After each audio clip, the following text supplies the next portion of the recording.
Hello friends, in this short video I wanted to answer to the comment posted under my last video on a democracy, its real nature and requirements.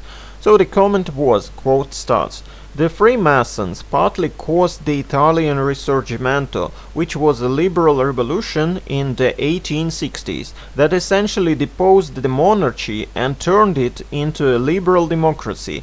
It is obvious that democracy is just a way to turn influence into power. Example, you mentioned the routine buying of elections." Quote ends.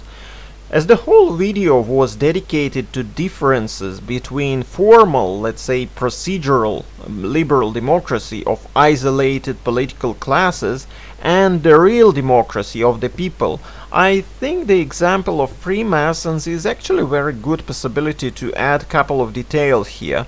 Modern-day liberals, partocrats, have very similar mentality as Freemasons. We are enlightenment, we are the light bringers. This mentality alone is leading them into forming isolated clubs, societies or classes, let alone all the other goals of such organizations.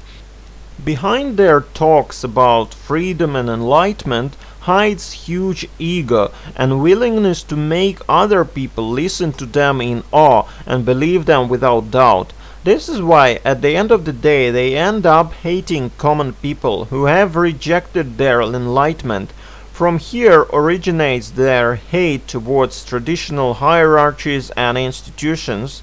They can't say, "Listen to us because we are great commanders who liberated this country," or because we are superb administrators who turned poverty-ridden regions into paradise, or because we are the epitome of dignity, walking avatars of all the great traditions, culture and honor. No, they demand adoration, attention and obedience because of their ideology, because they talk a lot about freedom, rights and enlightenment. They work with ideological stuff instead of being part of natural culture of their people, of their compatriots.